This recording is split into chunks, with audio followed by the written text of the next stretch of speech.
प्यारे विद्यार्थियों, श्री महावीर शिक्षण संस्थान की जो ऑनलाइन कक्षाएं चल रही है उनमें आपका हार्दिक अभिनंदन है, हार्दिक स्वागत है। और मैं हंसराज वर्मा, हिंदी विषयाध्यापक, आप वाली बातें परिचित हैं कि जैसे अपनी ऑफलाइन क्लासें होते थे उसमें अपन आमने सामने रूबरू होते थे और एक दूसरे से परिचय करते थे, लेकिन अभी परिस्थितियां ऐसी बनी हुई हैं इस कोरोना काल के चलते कि अपन ऑफलाइन क्लासें हैं जो लगवा नहीं सकते, यानी कि वो संभव नहीं है। कहने का मतलब जो एक अध्यापक का मतलब आमने सामने बैठकर जो पढ़ाना होता है और विद्यार्थी पढ़ता है, वो देखो वो आनंद तो अलग ही है। लेकिन फिर भी अपन ये कोशिश करें, अगर आप ये सोचोगे कि हमारे अध्यापक पढ़ा रहे हैं और हम सामने बैठकर अध्ययन कर रहे हैं, इस मानसिकता के साथ अगर अपन पढ़ेंगे तो अपने जरूर समझ में आएगा। जितना भी अपने मतलब पहले पढ़ रखा है या अब अपन पढ़ेंगे तो वो अपने अवश्य समझ में आ जाएगा। आपको पता है कि अब की बार जो अपना पाठ्यक्रम है वो पाठ्यक्रम बदल दिया गया है। जो पाठ्यक्रम वर्ष 14-15 से लगातार चल रहा था, 14-15 से है ना, 15-16 से 15-16, 17-18, 18-19, 19-20 सत्र में, यानी कि सत्र 2021-22 में सत्र कौन सा हो गया अपना? सत्र 2021 और 22 का जो ये सत्र है, वर्तमान समय में ये जो सत्र है वो चल रहा है 2021 और 22 का सत्र। तो उसमें अपना जो पाठ्यक्रम है वो बदल दिया गया है गवर्नमेंट के निर्देशानुसार। यहाँ अपने राजस्थान में भी NCERT जो पाठ्यक्रम है उसका वो लागू कर दिया गया है।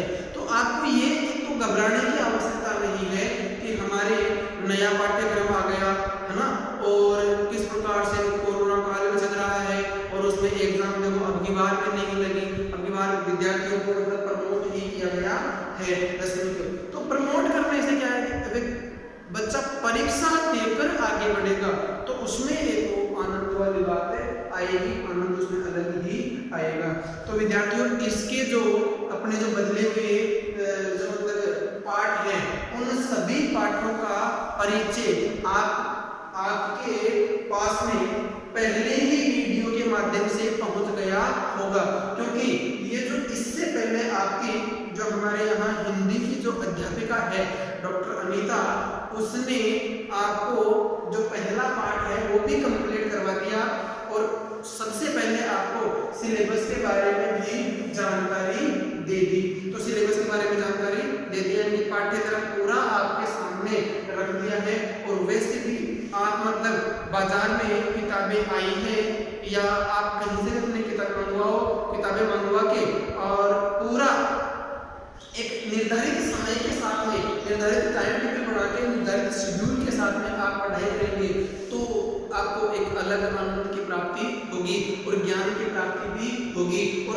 आगे जब आप मतलब आगे बढ़ोगे तो उसमें आपको कोई दिक्कत भी नहीं आएगी। तो देखो इस पाठ के पहले आपको जो भी मतलब वीडियो मिले, 4 मिले, 5 मिले, तो वो वीडियो मिले आपके, तो उन वीडियोज के माध्यम से आपको मतलब खूब अच्छी तरह से जानकारी मिली है। सिलेबस के बारे में मान लो पहला पाठ था सूरदासी वाला, तो वो सूरदासी वाला पाठ आपको मैडम ने अच्छी तरीके से पढ़ाया। तो देखो ये वीडियो कक्षा 10 के लिए है, इनके न्यायवान से हो गया। और ये भाग एक नहीं, ये यहाँ पर ये वीडियो का भाग आ गया, मतलब इससे पहले आपके पास जितने भी वीडियो आ गए उसके आते हैं। तो ये प्रकरण आ जाएगा यहाँ पर प्रकरण तुलसीदास का आ जाएगा। तो तुलसीदास का प्रकरण है, तुलसीदास अपने कौन सा पाठ है? ये दूसरा पाठ है। दूसरा पाठ है राम लक्ष्मण परशुराम संवाद। राम लक्ष्मण परशुराम संवाद हिंदी अनिवार्य के पर बात करें, कक्षा 10 की बात करें तो उसमें दूसरा जो ये अपना प्रकरण तो हो जाएगा तुलसीदास है, लेकिन इस पाठ को लिखा किसने है? तुलसीदास जी ने लिखा है। तो देखो तुलसीदास ने लिखा है विद्यार्थियों राम लक्ष्मण परशुराम संवाद। सबसे पहले मैं चर्चा करता हूं इसकी राम लक्ष्मण और परशुराम संवाद क्यों हुआ? राम लक्ष्मण परशुराम संवाद क्यों हुआ, है ना? राम लक्ष्मण परशुराम यानी कि इस पाठ का नाम क्या पड़ा? राम लक्ष्मण परशुराम संवाद के नाम से इस पाठ का नाम दिया गया है। और वो किसके द्वारा दिया गया है? वो अपने जो तुलसीदास जी हैं लेखक उनके द्वारा दिया गया है। तो देखो क्यों? क्योंकि सीता स्वयंवर हो रहा था। सीता स्वयंवर हो रहा था। क्या हो रहा था? सीता स्वयंवर। सीता स्वयंवर कहां? सीता स्वयंवर हो रहा था कहां पर? राजा जनक के दरबार में। कहां हो रहा था बेटा? राजा जनक के दरबार में। यानी कि राजा जनक जो सीता के पिता थे उनके द्वारा एक दरबार आयोजित किया गया और उस दरबार में सीता जी को स्वयं वर चुनने की वो दी गई अनुमति। वर चुनने की अनुमति दी गई, लेकिन उसमें शर्त ये रखी गई कि ये जो शिव जी का धनुष है, ये जो शिव जी का धनुष है, किसका धनुष था? शिव जी का धनुष। याद रखना इस पाठ से संबंधित जानकारी है, इस पाठ से संबंधित जानकारी है। तो देखिए शिव जी का धनुष, शिव जी का धनुष था। तो कहने का मतलब ये हुआ कि राम लक्ष्मण परशुराम संवाद इस पाठ का नाम इसलिए रखा गया क्योंकि राजा जनक के दरबार में क्या चल रहा था? सीता स्वयंवर चल रहा था। यानी कि सीता को स्वयं वर चुनने की अनुमति दी गई थी। इससे पहले सीता क्या थी? कुंवारी थी, यानी कि उसका विवाह नहीं हुआ था। इस दरबार के अंदर जो दरबार लगाया गया था उसमें यानी कि वहां जो उसके लिए पंडाल सजाया गया था जहां पर उसका विवाह होना था, तो उसमें शिव जी का धनुष रखा गया। और शिव जी का धनुष कहने का मतलब उसके ऊपर, उस धनुष के ऊपर जिसने भी प्रत्यंचा चढ़ाई होगी, यानी कि जो भी इसके ऊपर प्रत्यंचा चढ़ाएगा यानी इस धनुष को उठाएगा, उससे मेरी बेटी क्या करेगी? विवाह करेगी। यानी कि सीता जी का विवाह किससे होगा? उसी से होगा। ठीक है, इसके आगे अब वहां पर उस दरबार में अनेक राजा आए। उस दरबार में अनेक राजा आए और राजा को अपन क्या बोल सकते हैं? राजा को अपन बोल सकते हैं राजपुरुष। राजपुरुष क्या होता है? भव्य पुरुष नहीं, राजपुरुष भव्य पुरुष राजा। ठीक है, राजा क्या होगा? राजपुरुष या भव्य पुरुष उसे कहेंगे, राजपुरुष या भव्य पुरुष। देखो वास्तव में अपन राजा की बात करें, राजा तो राजा ये नहीं कि मैं केवल अपना ही ध्यान रखूं। राजा ये सोच ले कि मुझे तो अपना ध्यान रखना है, जो जनता है वो कहीं भी जाए मुझे उससे कोई लेना देना नहीं है। तो बेटा वो बात हो जाएगी, क्या हो जाएगी? वो बात हो जाएगी गलत, यानी कि उसको राजा नहीं कह सकते हैं। आज के परिप्रेक्ष्य में अपन देखें, आज के राजनीतिक क्षेत्र में देखें, आज के राजाओं को देखें तो उनके पास में सिर्फ और सिर्फ क्या करने के सिवाय अपना स्वार्थ सिद्ध करने के अलावा और कोई उपाय नहीं उनको दिखता है। वो केवल अपना स्वार्थ सिद्ध करने में लगे रहते हैं। लेकिन उसकी परिभाषा तो राजा की परिभाषा तो राजपुरुष या भव्य पुरुष। और भव्य का मतलब सुंदर, अच्छा, सुशील, सदाचारी, आचरण अच्छा करने वाला। और राजपुरुष राजा को कहा जाता है राजपुरुष। और सच्चा राजा वही होता है जो अपनी प्रजा का पूरा ध्यान रखे, अपने बोलने का पूरा ध्यान रखे, अपना लिहाज कैसा है और अपनी वाणी को मधुर रखे, मतलब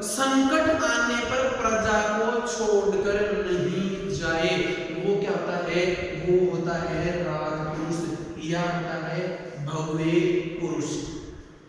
ठीक है बेटा, इसमें देखिए तो देखो आपको पता होगा कि जिस समय राजा राम को वनवास दिया गया, राम को वनवास दिया गया, तो उसमें क्या हुआ था पता है? राम को वनवास दिया गया तो उस समय अगर आज के राजा को वनवास के लिए बोल दिया जाए कि आपको वनवास में 14 वर्ष क्या 14 दिन काट कराने हैं, तो वो उतने में तो बौखला जाएगा, तिलमिला जाएगा। कैसे कि मैं यहाँ से चला जाऊंगा तो ये इतने मीटर की सड़क बनानी है, ये इतनी पेयजल परियोजना है, ये फलानी है, ये सारी इनका जो बजट है वो मेरे पास नहीं आकर दूसरे के पास चला जाएगा, इसलिए मुझे उसमें से जो अंश मिलने वाला है वो नहीं मिलेगा, ये सोच है। लेकिन उस समय जो अपने आज अपन उनको क्या मानते हैं? भगवान क्यों मानते हैं? क्योंकि उनमें कौन से गुण थे? देखो वो सदाचारी थे, शिष्टाचारी थे, कर्तव्य परायणता थे, अपने कर्तव्य को पूरी लगन के साथ पूरा करने वाले थे, दूसरों की सेवा करने वाले थे, त्याग करने वाले थे, माता पिता की आज्ञा की अवहेलना नहीं करने वाले थे, यानी कि माता पिता की आज्ञा की अवहेलना नहीं करते थे। कौन? भगवान राम। इसीलिए इनको क्या कहा गया है? इसीलिए इनको भगवान कहा गया है। और इनकी आज अपन क्या करते हैं? आज अपन इनकी पूजा करते हैं, क्योंकि वो एक अच्छे पुरुष थे, वो एक राजपुरुष होने के साथ साथ भव्य पुरुष थे, भव्य पुरुष होने के साथ साथ दिव्य पुरुष भी थे, चमकते हुए दिव्य पुरुष, दिव्यमान, जिसकी आज गूंज चारों दिशाओं में और तीनों लोकों में गूंजती है। देखिए अब राम को वनवास दिया गया, उन्होंने हंसते हंसते वनवास स्वीकार किया। मैं 14 वर्ष वन में बिताने के बाद ही इस सिंहासन को ग्रहण करूंगा, यानी कि इस पर आसन करूंगा। फिर बेटा देखिए फिर आगे क्या होता है धीरे धीरे। देखो अपन पूरी अगर अपन रामायण का पूरे का बखान करेंगे तो उसमें तो आपको पता ही है, आप देखते होंगे, अभी रामायण भी देखते होंगे, आप घर पे हो तो हाँ देखनी भी चाहिए, उससे क्या है कि जानकारी मिलती है। तो उसे पूरा तो अपन कर नहीं सकते, बहुत अच्छा मतलब, लेकिन उसमें कुछ ऐसे अच्छे प्रसंग हैं जो अपने को अच्छे लगे, उनको अपन अपने दिमाग में उतार सकते हैं, अपने मस्तिष्क में ले सकते हैं। तो उनको वनवास दिया गया, तो वनवास दिया गया तो वो चुपचाप हंसते हंसते चले गए, अपने सिंहासन को त्याग कर चले गए। उनको मतलब प्रजा पूरी नाराज हो गई कि भगवान राम को वनवास दिया जा रहा है। पूरी प्रजा में पहली ही रात, जिस रात वनवास दिया गया उसी रात पूरी प्रजा में अफरा तफरी मच गई। और जिस समय मतलब वो जो वनवास दिया गया तो वनवास देने के बाद में उनके पिताजी का भी क्या हो गया था? उनके पिताजी राजा दशरथ थे, उनका भी देहांत हो गया था कि मेरे से ये क्या गलती हो गई। लेकिन ये अपने पक्के वचन के बद्ध थे, वचन के पक्के थे। तो वचन के पक्के थे, अपना वचन निभाने के लिए इन्होंने सब कुछ छोड़कर वन की ओर चल दिए। सीता जी इनके साथ हो गई। और त्याग उसका भी देखिए, लक्ष्मण का, इनके भाई का त्याग लक्ष्मण का देखिए। लक्ष्मण देव भैया आपके साथ चलूंगा, जंगल में पता नहीं आपको क्या क्या विपदाएं आएंगे, आपको कौन कौन से कष्ट सहन करने पड़ेंगे। तो ये सारी चीजें अपने को कहाँ मिलती है? अपन रामायण देखते हैं उसमें अवश्य मिलती है। मैं बात कर रहा था यहाँ पर अपन राजा जनक के द्वारा जो दरबार लगाया गया था, पंडाल सजाया गया था, अर्थात जहाँ पर सीता का स्वयंवर होना था, तो वहाँ पर अनेक राजा आए हुए थे, राजपुरुष आए हुए थे, दिव्य पुरुष भव्य पुरुष जो भी हैं वो आए हुए थे। उनमें से सबने प्रयास कर लिया, लेकिन क्या हुआ? शिव जी का धनुष किसी ने नहीं तोड़ा, यानी कि वो किसी से नहीं टूटा। लेकिन अब देखो उस धनुष के ऊपर प्रत्येक लड़ाई में कि धनुष को कौन तोड़ेंगे, धनुष को तोड़ने का काम कौन करेंगे? धनुष तोड़ा गया किसके द्वारा? भगवान राम के द्वारा। राम के द्वारा तोड़ा गया और राम के द्वारा तोड़ते ही, राम के द्वारा वो धनुष तोड़ते ही, सीता का धनुष था वह राम के द्वारा तोड़ा गया। राम के द्वारा धनुष तोड़ते ही, राम के गले में वरमाला किसने डाली? सीता जी ने, यानी कि सीता जी ने इसको अपना वर चुन लिया राम को, क्योंकि सीता जी जो योग्यता देखना चाह रही थी वह योग्यता किसमें मिली? भगवान राम में मिली। जो अन्य राजा आए थे, अन्य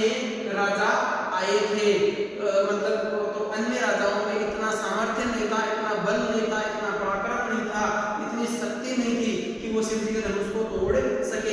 तो किसके द्वारा तोड़ा गया? राम के द्वारा तोड़ा गया, और राम के द्वारा तोड़ा गया तो ये निश्चित हो गया कि अब शैतान का विवाह किससे होगा? राम से ही होगा। इस बात को लेकर ये शिव जी का धनुष तोड़ने को लेकर कौन नाराज हो गए? इसको लेकर परशुराम जी क्या हो गए? नाराज हो गए। परशुराम जी थे वो क्या हो गए? नाराज हो गए। ये परशुराम, ठीक है, परशुराम नाराज।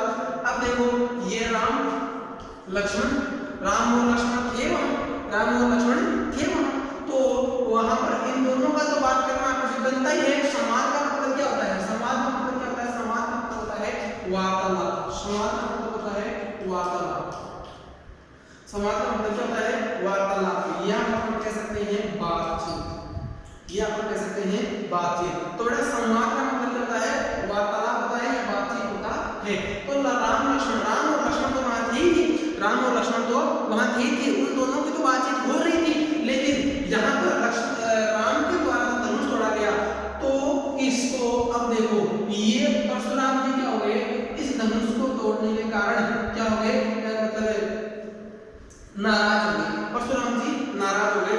नाराज होने पर इन्होंने पूछा कि ये कौन है जो धनुष को जिसने तोड़ दिया? अर्थात शिव जी के धनुष को तोड़ने का साहस या जो सामर्थ्य है वो किसके द्वारा किया गया?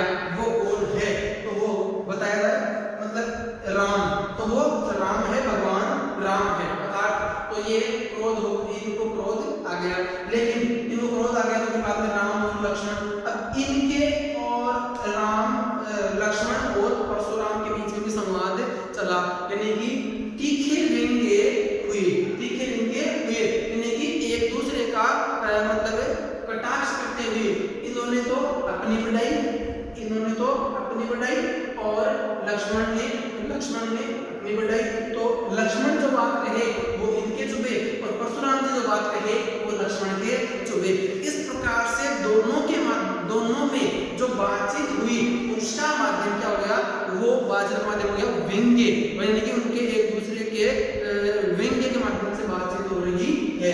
अर्थात जिस प्रकार अपन तीखे बाण छोड़े तो तीखे बाण छोड़े व्यक्ति को घायल करते हैं, इसीलिए व्यंग्य को भी, व्यंग्य अपन किसी का कटाक्ष करें या किसी के लिए बुरी बात कहें तो वो व्यंग्य भी एक तीखे बाण से कम नहीं होता है। ये बेटा मैं आपको एक क्लास में चीजें बहुत अच्छी तरह से बता देता हूं। देखो यहाँ पर तो इस प्रकार से वो नाराज हो गए और नाराज होने पर उनमें ये संवाद चला, उनमें बातचीत चली। किन में? राम, लक्ष्मण और परशुराम में, तीनों में संवाद चलता है। लेकिन ये जो परशुराम जी हैं फिर इनको समझा जाता है किसके द्वारा? राम के द्वारा, लक्ष्मण के द्वारा और विश्वामित्र के द्वारा। तो राम और विश्वामित्र के द्वारा समझाने पर ही, राम और विश्वामित्र के द्वारा समझाने पर ही ये क्या होते हैं? ये शांत होते हैं। तो देखो इस प्रकार से तो था, इस प्रकार से इसका क्या नाम पड़ा? राम लक्ष्मण परशुराम संवाद इसका नाम पड़ा। अब देखो अब देखिए अपन क्या करते हैं, अब इसके बारे में अपन तुलसीदास के बारे में थोड़ी जानकारी लेते हैं। ये देखना, ये मैंने आपको इसके बारे में ये जानकारी दी है, केवल ये लक्ष्मण परशुराम संवाद वाला अपना पाठ है उसके बारे में मैंने क्या दी है? जानकारी दी है। तो ये अब अपन पढ़ते हैं तुलसीदास जी के बारे में। देखो तुलसीदास जी का जन्म, इधर देखिए,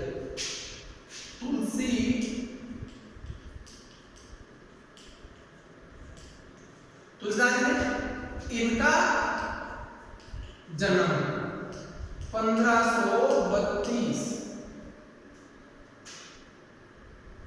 मृत्यु 1623, ठीक है। जन्म 1532 में हुआ, मृत्यु 1623 में हुई। अब जन्म कहाँ माना जाता है? जन्म देखो तो इनका जन्म माना जाता है बांदा। कहाँ पड़ता है? उत्तर प्रदेश में।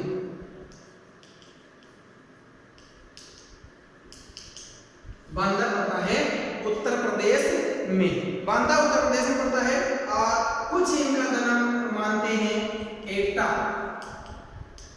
एटा कहाँ पड़ता है? ये भी आपका उत्तर प्रदेश मानते हैं बांदा उत्तर प्रदेश, है ना, यानी कि जिला, ये एटा है यूपी का जिला है वहां, और कुछ मानते हैं बांदा उत्तर प्रदेश। तो देखिए बेटा, तुलसीदास जी का जन्म हुआ था 1532 ईस्वी में। जन्म 1532 ईस्वी या सन भी बोल सकते हो आप, 1623 या सन या ईस्वी, ठीक है, यहाँ अब ये यहाँ तक का याद हो गया, यहाँ तक बांदा उत्तर प्रदेश और एटा उत्तर प्रदेश, ठीक है। अब देखिए इसके बाद में अपन बात करें, यानी कि तुलसीदास जी का इनका जो मतलब इनकी माता का जो नाम था, तुलसीदास जी की माता के नाम के बारे में, माता का नाम आप पहले भी पढ़ा होगा, 9th क्लास में आया होगा ये। देखो माता का नाम था हुलसी। तुलसीदास की माता का नाम क्या था? तुलसीदास जी की माता का नाम क्या था? हुलसी। और तुलसीदास जी के पिता का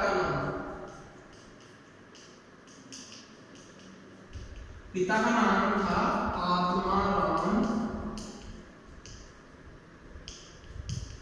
दुबे।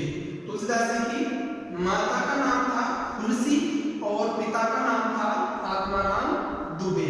अब एक के साथ साथ में पूछता है, ये किसके काम आएंगे? ये सारे, ये तुलसीदास जी का जन्म कब हुआ, मृत्यु कब हुई, ये इनका जन्म कहाँ हुआ, है ना, और जैसे इनका प्रारंभिक जीवन कैसा था, वो सारी चीजें यहाँ पर काम आएगी। जब कभी मिल जाएगा ना हमें, तो उसमें काम में आएगी। ये थे। फिर इनके गुरु का नाम क्या था?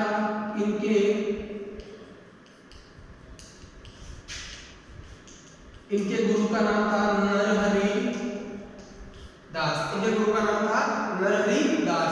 ये चीजें जो मैंने अभी प्रारंभ में बताई थी, वो चीजें तो क्या थी? वो चीजें तो थी मतलब एक साधारण नया जानकारी के लिए इसका ये नाम क्यों पड़ा, है ना, वो आप अपने ऐसे जिसके पढ़ा जैसे पद पढ़ेंगे तो उन्हें भी उसकी जानकारी मिलेगी। लेकिन ये क्या है, इसके बारे में मैंने आपको प्रॉपर जानकारी दे दी थी। अब ये चीज जो काम की चीज है वो आपके पास लिखी हुई भी है, लेकिन कईयों के पास अभी पुस्तकें नहीं आई, कईयों के पास अभी पुस्तकें नहीं आई, तो वो यहाँ से लिख सकते हैं। तुलसीदास का अपने कौन सा चल रहा है, पाठ चल रहा है रामकृष्ण परशुराम समाज, इसके द्वारा लिखा गया है, तुलसीदास के द्वारा लिखा गया है। जन्म 1532 में हुआ और मृत्यु 1623 में हुआ। ये दे रखी, इसका भी बताऊंगा आपको। माता का नाम हुलसी बाई था, पिता का नाम आत्माराम दुबे था, गुरु का नाम था इनका नरहरि दास, और एक नरहरि दास का नाम था। अब देखो इसमें अब ये कई जगह जैसे पिछली अपनी किताब थी उसको उठा कर देखना, उसमें आपने दे रखा है इनका जो है वो जन्म 1579 दे रखा था, है ना, 1579। और मृत्यु क्या दे रखी थी?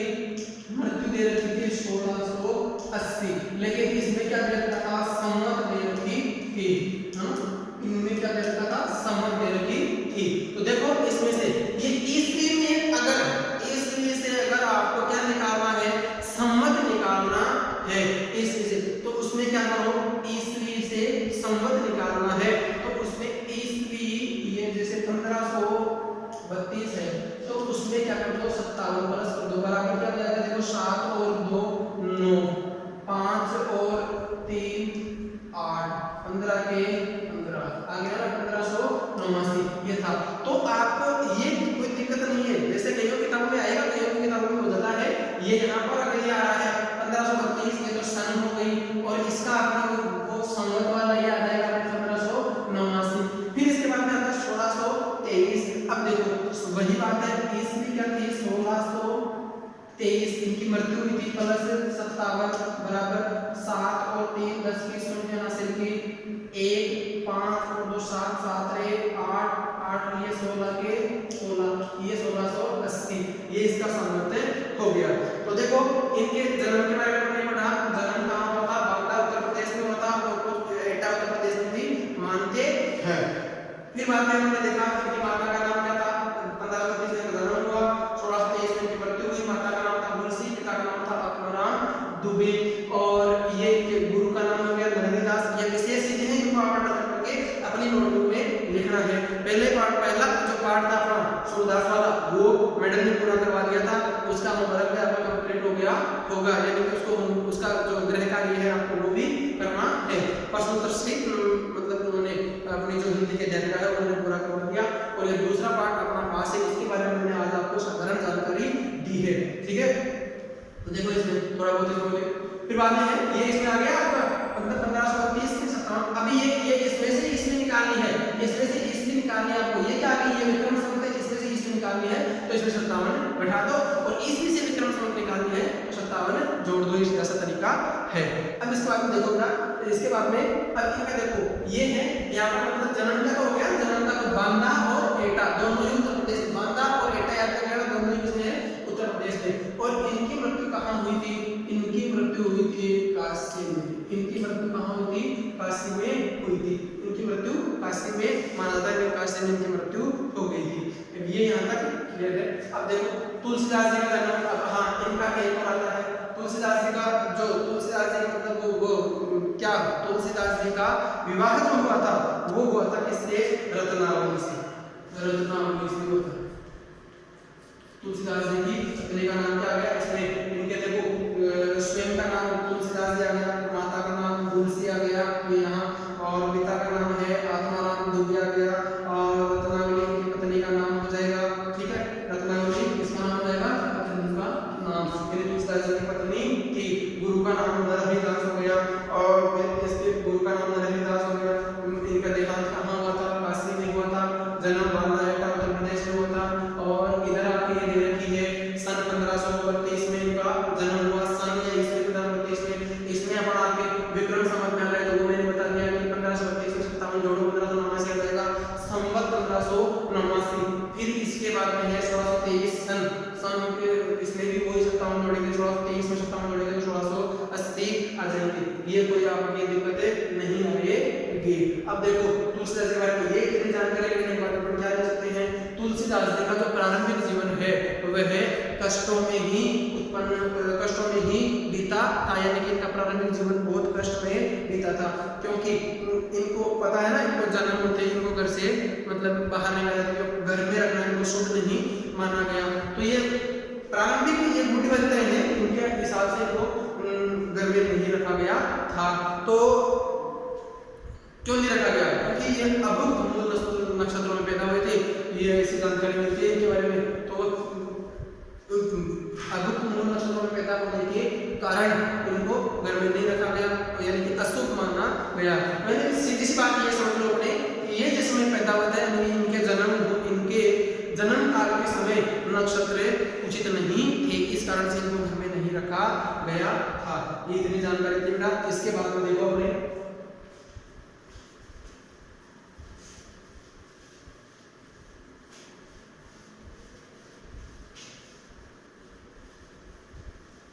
हाँ जी देखिए, इसके बाद में है अपना ये जो रचना ली गई है वो कहाँ से ली गई है, ये राम लक्ष्मण परशुराम जो संवाद है, ये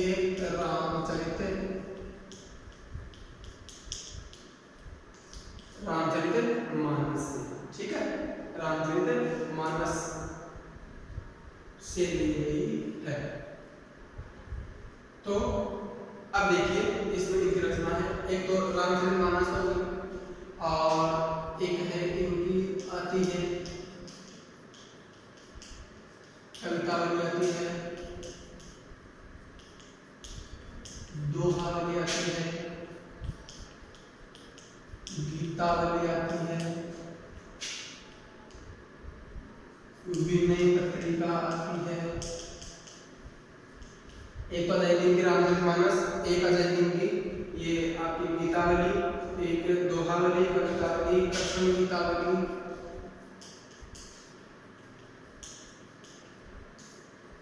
कृष्ण गीतावली, और ये, ठीक है, मतलब ये और भी आते हैं, जैसे वैराग्य संदीपनी है, वैराग्य संदीपनी है, और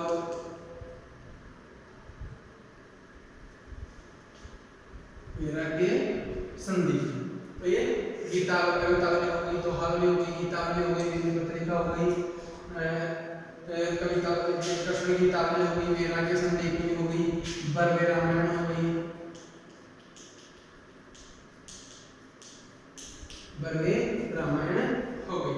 ये इनकी मूल रचनाएं हैं। अर्थात इनकी रचनाओं का जो समाहार किया गया, इनकी रचनाओं का जो समाहित किया गया, किया गया है, तो किसमें? इनकी रचनाओं को देखना अवधि और ब्रजभाषा में,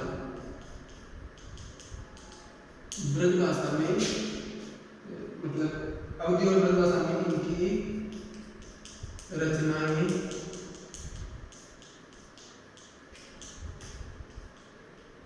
मिलती है। अवधि और ब्रजभाषा में इनकी रचनाएं मिलती है। अवधि और मतलब तुलसीदास जी की रचना में मूल रूप से किस भाषा को तवज्जो दिया गया है? तुलसीदास जी की रचनाओं में या तुलसीदास जी ने अपनी रचना में मूल रूप से किसको? मूल रूप से अवधि और ब्रजभाषा को प्रधानता दी है। अवधि और ब्रजभाषा को प्रधानता दी है। अवधि का देखिए, अवधि का यहाँ पर अवधि जानकारी के लिए अवधि, ये यहाँ पर अगर छोटी मात्रा आती है तो ये तो आता है किसके लिए? ये तो आता है समय के लिए, है ना। और अवधि ये जो बड़ी मात्रा वाला, ये जो एक ही मात्रा से बड़ी आता है वो आता है भाषा के लिए, ये आता है ना। अवधि ये वाले अवधि ये समय के लिए जाएगी और ये अवधि भाषा के लिए हो जाएगी, है ना। ये देखो, और इसमें तुलसीदास जी का इसमें पाठ है, आगे अपन इसके पद के माध्यम से पढ़ेंगे। तो अगले वीडियो में अपन इसका पहला जो है पद शुरू करेंगे। ये मैंने आपको जो पाठ का जो सार था वो मैंने पहले बता दिया। इसमें किसके कारण इसमें राम लक्ष्मण परशुराम संवाद इसका नाम रखा गया, तो उसकी वो जानकारी आप वीडियो के माध्यम से सुनना, देखना, उसमें मिलेगी आपको।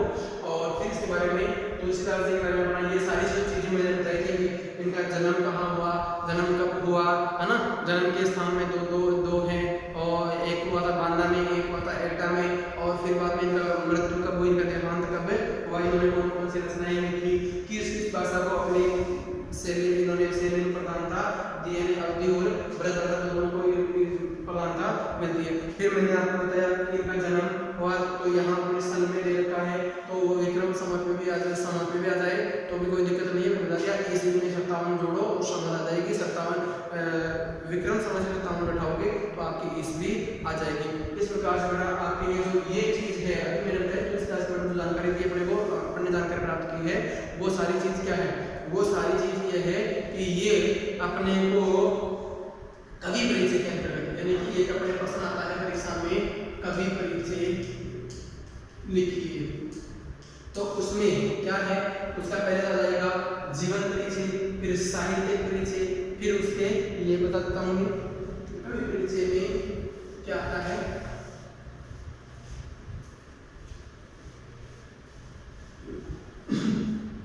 कवि परिचय में देखो, कवि परिचय में नंबर 1 पर अपन लिख सकते हैं जीवन परिचय या जन्म परिचय, ये अपन इसके भाग बना सकते हैं, है ना। फिर दूसरा ये अपने सुविधा के लिए, दूसरा इसमें आ जाएगा साहित्य परिचय, साहित्यिक परिचय, है ना, उसके साहित्य में। तीसरा आ जाएगा इसका रचना, रचनाएं या कृतित्व परिचय, ठीक है। नंबर 1 क्या है? जीवन परिचय या जन्म परिचय, यानी कि उसका जन्म कब हुआ, कहाँ हुआ, सारी चीजें आ गई।